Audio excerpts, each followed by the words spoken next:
You're tuned in to the K-State Radio Network and Agriculture Today. As always, glad to have you along with us. Well, this is officially National Weights and Measures Week, not only in the state of Kansas, but across the nation. And, of course, the Kansas Department of Agriculture is home to the Weights and Measures program within this state. So we've invited over Program Manager from the KDA, Doug Musick, to talk about this occasion and to remind us of the vital role that this program plays here in the state of Kansas. Doug, good to have you aboard once again. And this week is being observed to basically inform folks about the functions that go on under the Weights and Measures banner, is it not? Yes. It's kind of to educate the public, to hopefully give them a little better understanding of what we do and how we benefit them. Well, let's get right into that. It offers a profile of the program. It breaks down fairly distinctly into a couple of basic areas, doesn't it?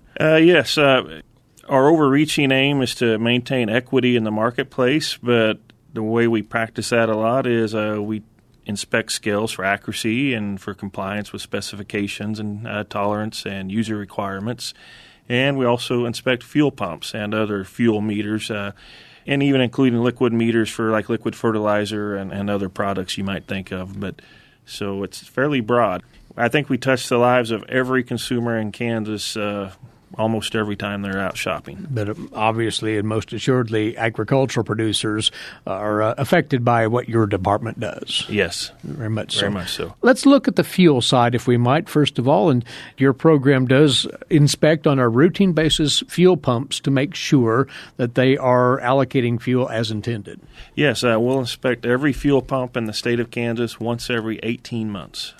And we inspect some more frequently if they've had issues that we're aware of that we're trying to address to get corrected with the owner, or if we have a complaint come in. So they can reach us through our website if there's a complaint, somebody has a concern, and we'll look into that. To make sure they're calibrating and churning out what it says on the meter, basically. Yes. So if it says 5 gallons, you're going to get 5 gallons. The other side of that, though, is fuel quality, and your program inspects that, and there's a laundry list of things that are accounted for here. Yeah, fuel is one of the more complicated products in the marketplace. There's over 400 chemicals that make up gasoline or diesel. So we inspect that for the specifications to make sure it stays in tolerance. 2 that we check at every location is the water in the fuel tanks and the ethanol content of the gasoline products to make sure they're as advertised. We also do tests that we send off to a laboratory that we check for lubricity for diesel, gelling point for diesel, octane for gasoline. The octane has become a very important marketing tool for the retailers. And you noted before we went on the air today, now you're looking at the octane rating for biofuel, in this case ethanol. Yes. For ethanol, up to 10%, they've always had the octane labeled on there just as your non-ethanol gasoline. And now we're allowing them to post octane up to 30% ethanol. So your E15, E20, E30, we're starting to see more of those dispensers across the state of Kansas. And ethanol will raise the octane significantly of a gasoline, everything else equal. It's a good way for those consumers to find out, hey, I can get a little more octane with a little higher ethanol content. So there really is a beneficial aspect to that on the agriculture side. Yes, we think that's a win-win for ag producers in the state and the ethanol plants manufacturing the ethanol here in the state of Kansas. So. Before we leave the fuel side, with respect to either the pump functions or the quality of fuel, do you find that there are issues routinely, or are things pretty much up to speed? As far as the accuracy of the pumps, we're running usually 90+% compliance and what we call 1 degree of tolerance. So 1 degree of tolerance is about 0.5% error. So probably over 99% of the meters meet that, and we're only there once every 18 months. So you have to consider that these meters are dispensing literally tens of thousands of gallons, and there is, normal wear and tear. Things happen. So that's one reason we need to be out there doing what we do. As far as individuals, intentionally trying to defraud somebody and altering the reading on the pumps, we think that's very rare. We do have some cases where we call it predominance, where we think they set the pumps all to the store's favor, but they're still in tolerance. And we will take action on that because some pumps should over-deliver and some should under-deliver if it's a truly random situation. So we will make them recalibrate in those situations. And quality compliance is a fairly high level then? Quality, probably since we do check every tank for water, that's probably our biggest issue with fuel quality. And again, some folks don't realize water is a natural component of fuel. These tanks are atmospherically vented, so there's always going to be some condensation in the tanks. So over time, tanks will build up some water. So we do see that from time to time. And then there are some catastrophic leaks where a pipe rusts through or a tank lid gets left open or they pile the snow right on the tank lid and it's not tight. So there are those cases as well. And those usually become pretty obvious pretty quickly. But the slow buildup of water over time, which is a natural occurrence, it's something that usually we can catch. And we allow on 100% petroleum fuel, whether it's diesel or gasoline, they can have up to an inch of water in their tank. On ethanol blended fuel and biodiesel, they can only have a quarter inch of water in their tanks, and that's because those fuels tend to be hygroscopic and will attract water. So once you see water in the bottom of those tanks, there's probably more water in suspension than what you're really seeing in the fuel. But you have to have ventilation. So you have to have ventilation. It's just a product of that can't be escaped whatsoever. Yep. Over to the other side then, Doug, and that is the inspection routinely of various scales in the state. And clearly at the elevators and other waypoints, why this is an essential checkup every once in a while. Every scale in Kansas is required to be inspected once a year. Now, we do not do those inspections. We don't have enough manpower. Kansas is a privatized state when it comes to scale inspections. So the owner or operator is required to hire a licensed service company, and we license those service companies through the Department of Agriculture. You inspect the inspectors, basically. Yeah, basically, I consider what we do as our scale inspections, because we do inspect scales, but more of an audit function to ensure that the technicians which we license are doing their job appropriately. And again, we respond to complaints and some other issues on a case-by-case basis for scales.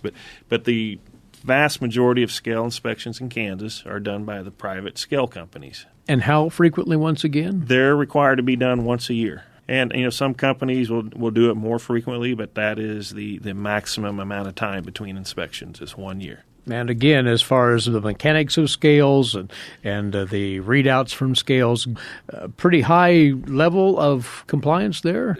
The scales, probably the large scales, because they get a lot more abuse. Think semis hitting their brakes or popping their clutches a little bit, or snow or ice damming up under them, putting pressure on them. They do get more wear and tear. So we will see a little lower compliance rate on some of the larger scales than we would a small grocery store scale.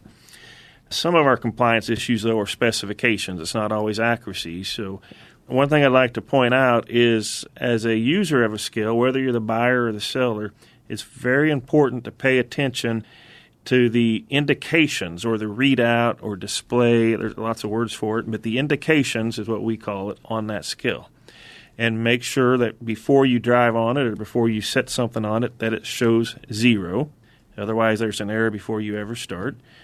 Then make sure that it looks like the scale's reading if you have some knowledge of what you think your item weighs, that it's weighing reasonably close to that.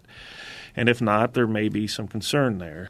And always get your paperwork. They're supposed to provide you a ticket for every weighment, so keep those tickets. You can always go back on that if there's an issue, and it helps with accountability. So within the auspices of the program, a great deal is going on.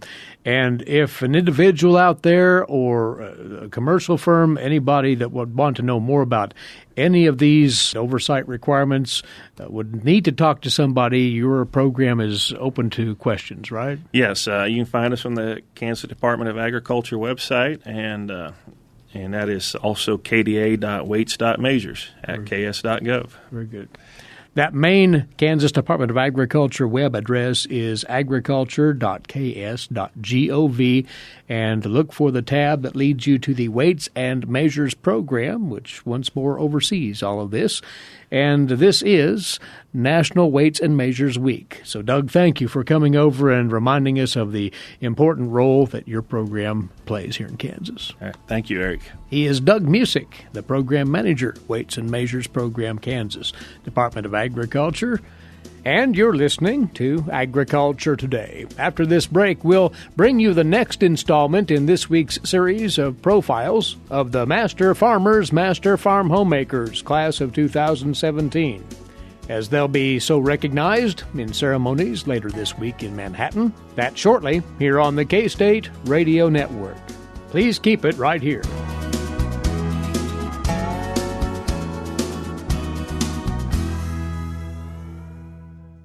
Agriculture and food systems are the main drivers of the Kansas economy, but must be improved in order to feed the world's growing population.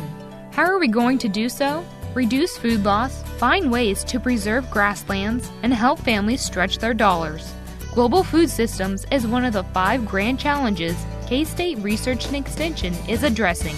To learn more, visit www.ksre.ksu.edu.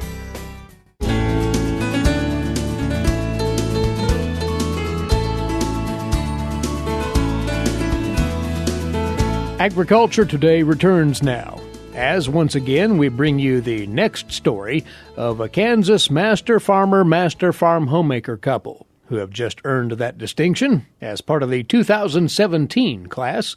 To remind you once more, this program is co-sponsored by K-State Research and Extension and Kansas Farmer Magazine, and dating all the way back to 1927. It recognizes excellence in agricultural production and leadership, environmental stewardship, and devotion to community. 6 couples are chosen for this honor each year. Our next couple in the spotlight hail from northeast Kansas. He didn't head right back to the farm upon graduating from Kansas State University with an agricultural mechanization degree in pocket back in 1980. But after a brief stint as a technician with a leading agriculture machinery manufacturer in Kansas, Cliff Heiniger returned to northeast Kansas and to the family farm near Fairview, teaming up with his father in the crops and hog operation. A couple of years later, he married Kathy, a farm girl herself from McPherson County, whom Cliff met through connections at K-State. From that point on, Cliff and Kathy have forged ahead with their farming enterprise, which has both grown and transitioned with the times. And this family farm now consists of 2,500 crop acres, and it finishes around 200 cattle per year. Their eldest son, Austin, now farms with Cliff and Kathy, their enterprise called Heinco. It all started, though, not in Brown County, but on a farmstead in neighboring Nemaha County. My dad got out of the Air Force in '59 and moved to what was the old home place near Bern, Kansas. And then about 10 years later, in '69, he got the opportunity to buy this farm we're living on right now, and thought it was a great opportunity, and I have to give him credit. We surely wouldn't be here and doing what we're doing without him. On my own, I guess I started in FFA. We fixed up an old hog shed out there, and I gradually acquired a few sows and farrowed some pigs, and that's actually how I paid my way through college at K-State. I came back to the farm and I majored in ag mechanization and with a minor in ag econ, and I wanted to come back and farm, and that was the spring of 1980. I got back and we planted the crops, and that was about the last we saw of rain. And by midsummer, I called back to K-State and said to the ag mech department and inquired about some jobs. I got a job as a field test technician at Heston Corporation, and actually enjoyed that very much, but I was only there about 8 months, and I decided spring rolled around again, we're going to try it one more time. And that was for good then? And that was for good. And I came back, and The hog operation was pretty much done or closed down for the time, and when I came back, we built some new, fixed up some facilities and started raising hogs again. Plus, we had a small cow herd, and of course, we've always been primarily a grain farm, and the livestock was more of a diversification, although I really enjoyed raising hogs for a number of years. And what I liked, I knew Kathy and I were a match when I'd start talking about raising pigs, and she actually got excited about it. Because you grew up on a farm as well, right, Kathy? Yes, I did. Yeah. I grew up near Mount Ridge. My dad had a farrowing house, Duroc hogs and Hereford cattle, and I liked growing up on the farm. And I went off to K-State and majored in home economics education with the thought of maybe being an extension agent. And when we got married in the summer of '83, there was not a teaching opening or an extension agent opening. So for a time, I did some substitute teaching. Yeah, I had come back to the farm, and we got married in '83, and it was kind of tough. I wanted to ask about that because we all know what the economics were rolling into the mid-'80s then. And one of the things I did, I think in about '85, we got the opportunity to be a dealer for Ag Bag Corporation, which sells silage bags and equipment. We did that in addition to all the other farming, and the Ag Bag thing was a good filler for a while. But and you sold Ag Bags, and you also did some custom work. Bagging. Custom work, and I rented, in later years, I just rented the baggers out to people. I even rented to K-State's research farm there at Manhattan, and it was a good gig. Probably the best part of it was just meeting a lot of nice people, dairy farmers. I commented to somebody as I gave up the Ag Bag, I said I probably financially would have been better off just trying to find another 80 to rent and farm, and probably been a lot easier too. It was pretty hectic, but we enjoyed it. You grew the operation fairly steadily then from that point forward, did you not? You're now up to some 2,500 acres, and as is the norm here in this part of the world, corn and soybeans dominate, right? Yep, corn and soybeans dominate. We still raise a little wheat, kind of for fun. There's no money in it. But we use the straw in our feedlot. We even sell some straw and try to double crop the wheat. If we can get the wheat out soon enough, we'll double crop beans. That kind of helps make it work. But yes, corn and soybeans. Over the years, we had a small cow herd. Meanwhile, we had built about a 200 head capacity feedlot. And that led into the 90s. One of our first, I don't know if you call value-added venture, but we started feeding cattle for Laura's Lean. It was all-natural lean beef, and it was a good little program. They sourced the cattle and confirmed them for you, and they were very healthy. And that worked out well for us for a number of years, and then eventually they discontinued that program in this area. But that was a good way to use up some of our grain, and we've always tried to keep some livestock around, some cattle around to use up the, we have grass on waterways, stray land. We have about so much forage you can't use any other way, so we run it through cattle. Kathy, you've been all the while the bookkeeper for the operation, and then 4-H, very deeply involved in the 4-H angle as well, correct? As far as the book work, actually Cliff's dad did most of the book work up until about 2011. I was helping some, but at that point he kind of helped me, got me trained so that I was up to speed. And he was doing a lot of things non-computer that at that time I switched everything over to computer, record keeping and the accounting parts of it. So I've been doing book work since then full time. As far as activities, we were in 4-H. The kids were in 4-H, all three of them, all through their years. So I was involved with being a cooking leader and a superintendent at the fair. And Cliff and I both were community leaders together. The way our club did it was by pairs, and we just each took our turn. So we were community leaders a couple of different times. and seem to keep busy with all those activities. Plenty busy with all those. Yes, with all those activities, plus school activities. The kids were in sports, and plus all my church activities that I was always involved with. Our church, St. Paul Lutheran Church up in Fairview. Taught Sunday school and Bible school, and have been real active in the Lutheran Women's Missionary League at that level, and then at the zone level, which is the northeast corner of Kansas. I was the zone president for 4 years, from 13 to I just got off. So I was busy with that, trying to keep everything organized. You both have been involved in the school district beyond just parenting in various ways, volunteer and otherwise, have you not, though, right?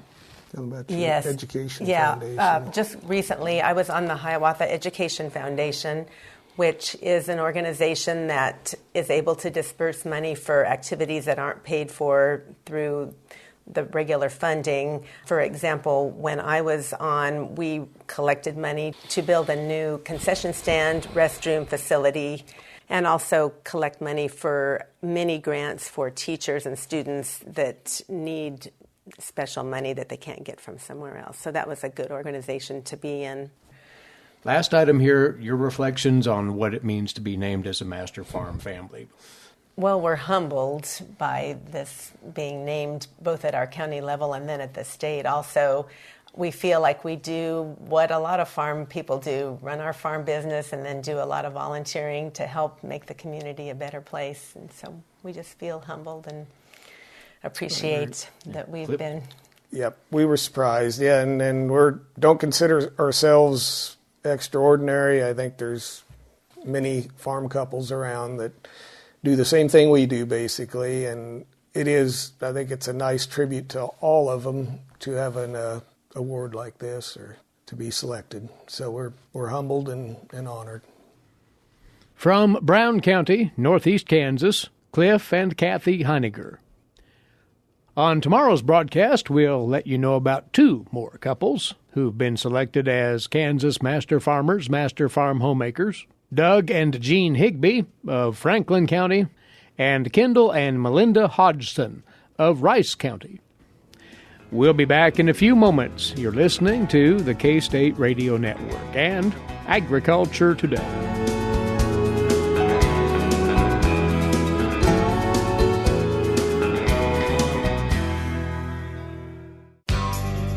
Have you ever thought about where your food comes from? If you're thinking the grocery store, think again. Facts show that the American farmer feeds more than 129 people. They are continually increasing and improving their operations. A wide variety of crops and livestock are grown in Kansas as well as the United States, providing food to your dinner plate. Next time you see a farmer or rancher, thank them. For more information, contact K-State Research and Extension.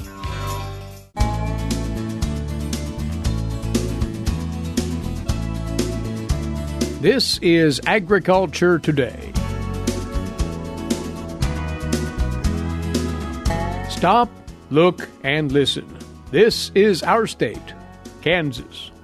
When you talk about people, dead or alive, you have to be perhaps not careful, but surely respectful. That's Gus Vanderhoeven of Kansas State University with comment on life in rural Kansas.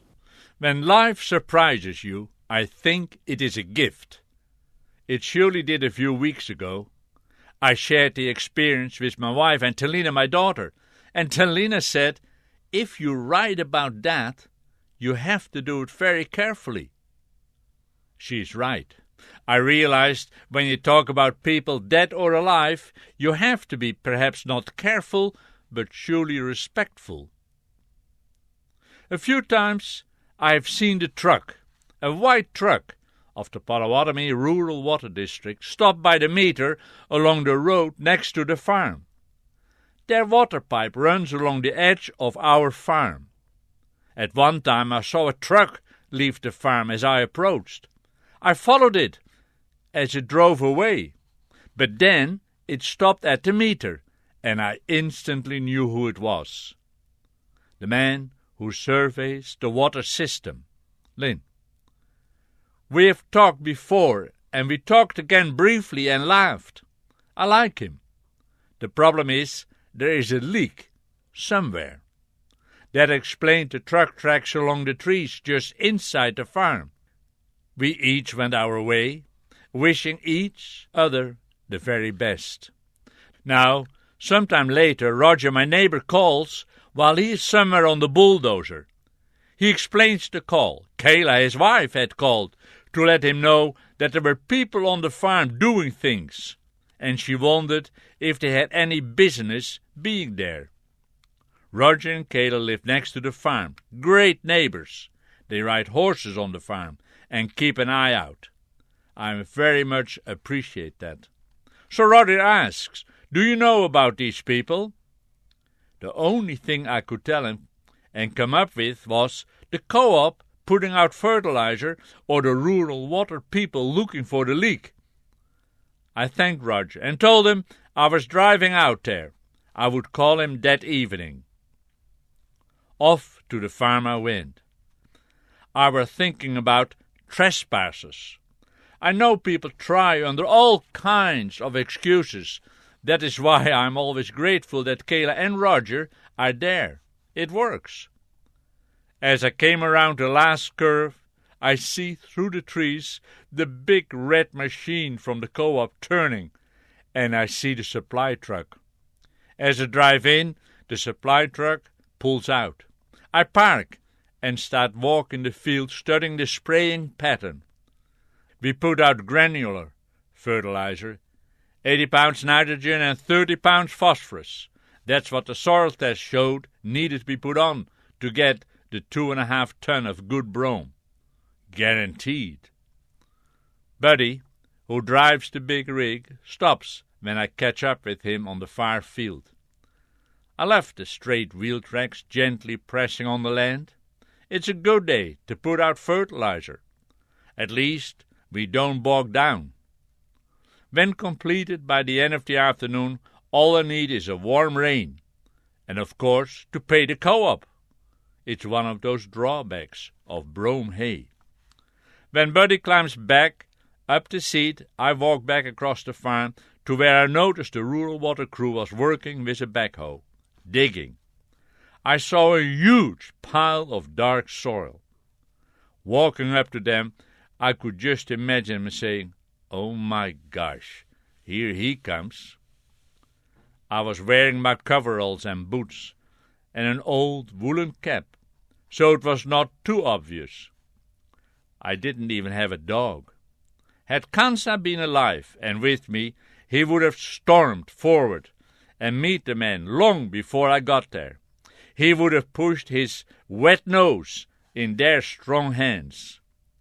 Walking up, I saw some trenches, a long one, 3 feet or so deep, coming way out into the field, right angle from where the water pipe would be. I met my friend, who explained what they were doing, obviously looking for the water pipe's leak. But they couldn't find it. That is why they had trenched way into the hay meadow. A warmly dressed guy with sunglasses and a hooded jacket operated the digging machine. He was a professional, knew what he was doing. He stopped digging and stepped out. I poked my friend gently in the back, and then raised my voice to the operator, and in no kind words asked him why he was digging up my field. What was he thinking? You know, it never fazed him. I shook his hand, and we laughed. He then said, "You don't recognize me, do you?" I said, "No, but should I? You're all dressed up with sunglasses and a hooded jacket." He then said he was a friend of Bernd and his wife. Bernd had died a few years ago, a great guy. He was Dutch and came to the USA after World War II. Then we talked some more, and he knew 2 more Dutch friends of mine. And he knew them well, very well.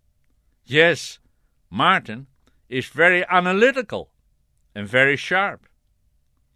He remembered that I spoke when Martin's wife, also Dutch, had died after an accident on ice.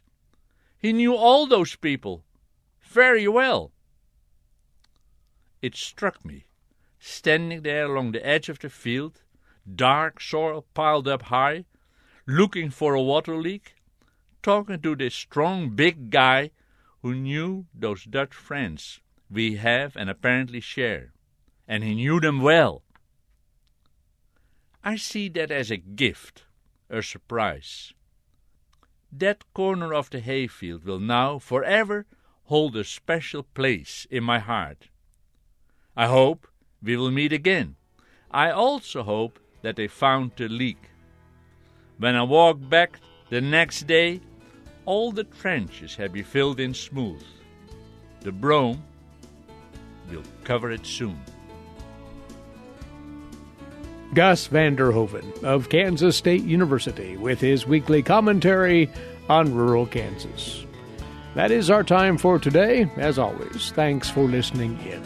Eric Atkinson here for Agriculture Today over the K-State Radio Network.